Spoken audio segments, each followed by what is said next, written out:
सबकेहिंदी.com। एक नजर अब तक की सुर्खियों पर। इस समय देश के 5 राज्यों में विधानसभा चुनाव होने हैं, जिनमें से 4 राज्यों मध्य प्रदेश, छत्तीसगढ़, राजस्थान और मिजोरम में चुनाव हो चुके हैं और अब तेलंगाना की बारी है।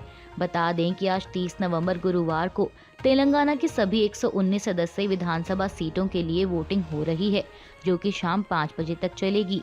वहीं वामपंथी उग्रवाद से प्रभावित 13 इलाकों में वोटिंग का समय शाम 4 बजे तक है। तेलंगाना की 3 करोड़ 26 लाख से अधिक जनता आज चुनावी मैदान में उतरे 2290 उम्मीदवारों की किस्मत का फैसला करेगी। बता दें कि पूरे राज्य में वोटिंग के लिए 35,655 मतदान केंद्र बनाए गए हैं और 2.5 लाख कर्मचारियों को चुनावी ड्यूटी के लिए तैनात किया गया है। साथ ही बता दें कि सभी 5 राज्यों के चुनावी नतीजे एक साथ 3 दिसंबर को घोषित किए जाएंगे। तेलंगाना में जारी वोटिंग को लेकर प्रधानमंत्री मोदी ने जनता से अपील करते हुए एक्स पर लिखा कि मैं तेलंगाना के अपने भाइयों और बहनों से रिकॉर्ड संख्या में मतदान करने और लोकतंत्र के त्योहार को मजबूत करने का आह्वान करता हूं। प्रधानमंत्री ने लिखा कि मेरा विशेष रूप से युवा और पहली बार मतदान करने वाले मतदाताओं से आग्रह है कि वो अपने मताधिकार का प्रयोग जरूर करें।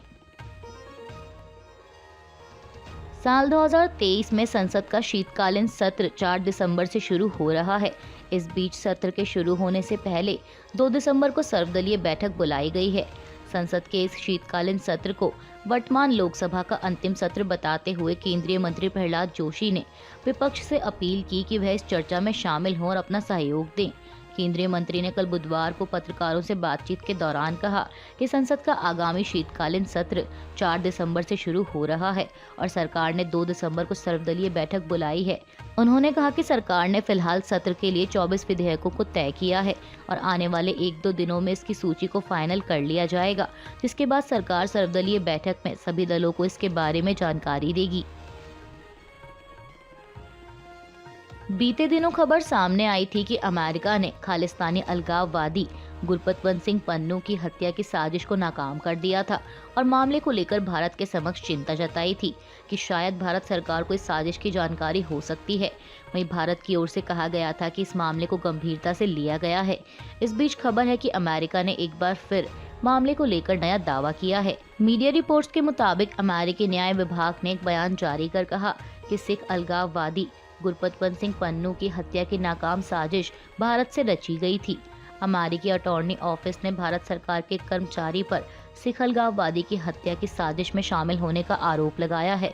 बयान में कहा गया है कि भारतीय नागरिक निखिल गुप्ता के खिलाफ पैसे के बदले हत्या और पैसे के बदले हत्या की साजिश का आरोप दर्ज किया गया है और दोषी पाए जाने पर भारतीय नागरिक को अधिकतम 20 साल की सजा हो सकती है।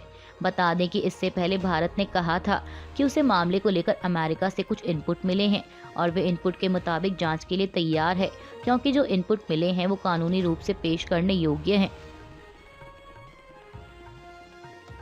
पन्नू की हत्या के कथित साजिश के मामले में अमेरिका द्वारा किए गए नए दावे पर भारत ने कहा कि वह अमेरिका से मिले इनपुट की जांच कर रहा है। अमेरिका द्वारा लगाए गए आरोपों पर विदेश मंत्रालय ने बयान जारी कर कहा कि हम पहले ही कह चुके हैं कि द्विपक्षीय सुरक्षा सहयोग पर अमेरिका के साथ चर्चा के दौरान अमेरिकी पक्ष ने संगठित अपराधियों, बंदूक चलाने वालों, आतंकवादियों और अन्य के बीच सांठगांठ से संबंधित कुछ इनपुट शेयर किए थे, जिसमें अमेरिका ने दावा किया था कि इसमें कुछ भारतीय भी शामिल हैं। विदेश मंत्रालय ने कहा कि हमने यह भी संकेत दिया था कि भारत ऐसे इनपुट को गंभीरता से लेता है, वे हमारे राष्ट्रीय सुरक्षा हितों पर भी आघात करते हैं। बयान में आगे कहा गया है कि संबंधित विभाग पहले से इस मुद्दे की जांच कर रहे थे। मंत्रालय ने कहा कि इस संदर्भ में यह सूचित किया जाता है कि 18 नवंबर को भारत सरकार ने मामले के सभी प्रासंगिक पहलुओं को देखने के लिए एक हाई लेवल जांच कमेटी बना दी थी। भारत सरकार कमेटी की रिपोर्ट के आधार पर जरूर कार्रवाई करेगी। पन्नू की हत्या के कथित साजिश के मामले में अमेरिका द्वारा की जा रही जांच का भारत पूरा सहयोग कर रहा है, जो कि कनाडा को रास नहीं आ रहा और ऐसा इसीलिए क्योंकि कनाडा की ओर से भी भारत पर ऐसा ही एक आरोप लगाया गया था, जिसे भारत ने खारिज कर दिया था। कनाडाई प्रधानमंत्री जस्टिन ट्रूडो ने खालिस्तानी समर्थक हरदीप सिंह निज्जर की हत्या के मामले में भारतीय एजेंट्स के शामिल होने का आरोप लगाया था। वहीं भारत द्वारा इन आरोपों को खारिज कर दिया गया था। इस बीच रॉयटर्स की एक रिपोर्ट के मुताबिक कनाडाई पीएम ने कल बुधवार को कहा कि अमेरिका की तरह ही कनाडा ने भी भारत पर आरोप लगाया था, जिसे भारत को गंभीरता से लेना चाहिए। उन्होंने ओटावा में संवाददाताओं से कहा कि अमेरिका से आ रही खबरें इस बात को रेखांकित करती हैं कि हम शुरू से ही किस बारे में बात कर रहे हैं, यानी कि भारत को इसे गंभीरता से लेने की जरूरत है। इसराइल और हमास में हुए 4 दिन के युद्ध विराम समझौते को दोनों पक्ष 2 और दिनों के लिए बढ़ाने पर सहमत हुए थे।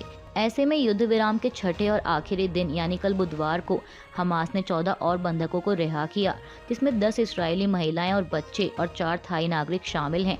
वहीं एक विज्ञप्ति में कहा गया है कि हमास ने इससे पहले रूसी नागरिकता वाले 2 इस्राएलियों को भी रिहा किया है। मीडिया रिपोर्ट के मुताबिक इसके बदले में इसराइल ने भी 30 फिलिस्तीनियों को इसराइल की जेलों से रिहा किया है। इस बीच खबर है कि गजा में लड़ाई पर विराम के लिए एक और संभावित विस्तार पर बातचीत जारी है, लेकिन इसराइल के नेता यह दावा कर रहे हैं कि इस्राएली सेना युद्ध फिर से शुरू करने की योजना बना रही है। अल जजीरा की एक रिपोर्ट के मुताबिक इस बीच विश्व नेताओं ने संयुक्त राष्ट्र सुरक्षा परिषद को संबोधित किया, जिनमें से कई ने गजा में स्थायी युद्ध विराम की मांग की। आपको बता दें कि दोनों पक्षों के बीच 4 दिन का युद्ध विराम का यह समझौता बंधकों की रिहाई को लेकर हुआ था, जिसे 2 दिन के लिए बढ़ाया भी गया, लेकिन अब यह खत्म होने वाला है। हालांकि अभी सारे बंधकों को रिहा नहीं किया गया। ऐसे में अंतर्राष्ट्रीय मध्यस्थ संघर्ष विराम को आगे बढ़ाने के लिए काम कर रहे हैं। वहीं समझौते से पहले इसराइल ने कहा था कि वह इसके समाप्त होने के बाद युद्ध जारी रखेगा और हमास का पूरी तरह से खात्मा कर देगा।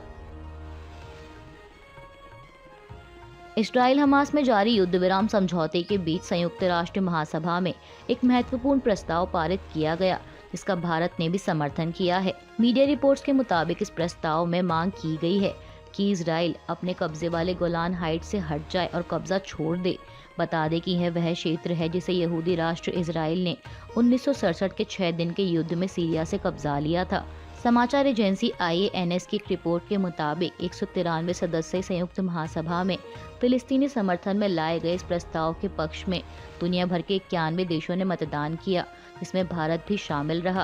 वहीं अमेरिका, ब्रिटेन, इसराइल, ऑस्ट्रेलिया और कनाडा समेत कुल 8 देशों ने इसके खिलाफ मतदान किया। इसके अलावा 62 देश अनुपस्थित रहे। इसराइल और हमास में चल रहे संघर्ष के बीच सोशल मीडिया प्लेटफॉर्म एक्स के मालिक एलॉन मस्क ने हाल ही में इसराइल का दौरा किया था। इस दौरान उन्होंने प्रधानमंत्री बेंजामिन नेतन्याहू और राष्ट्रपति इसाक हर्जोग से मुलाकात की और उन जगहों का दौरा किया जहां हमास द्वारा हमले किए गए थे। वहीं अब इस बीच खबर है कि हमास ने भी एलॉन मस्क को गजा आने का न्योता दिया है। हमास के एक वरिष्ठ अधिकारी ओसामा हमदान ने कहा कि हम एलॉन मस्क को गजा का दौरा करने के लिए आमंत्रित करते हैं ताकि उन्हें गजा में इसराइल के नरसंहार और तबाही का मंजर दिखा सकें। अधिकारी ने कहा कि 50 दिनों के अंदर इसराइल ने असहाय गजा वासियों के घरों पर 40,000 टन से अधिक विस्फोटक गिराए। उन्होंने आगे कहा कि मैं अमेरिकी राष्ट्रपति जो बाइडेन से आह्वान करता हूं कि उन्हें इसराइल के साथ अमेरिकी संबंधों की समीक्षा करनी चाहिए और हथियारों की सप्लाई बंद करनी चाहिए। इसके अलावा हमास के वरिष्ठ अधिकारी ने अंतर्राष्ट्रीय समुदाय से मलबे के नीचे फंसे शवों को निकालने में मदद करने के लिए विशेष नागरिक सुरक्षा टीमों को तुरंत भेजने का आह्वान किया।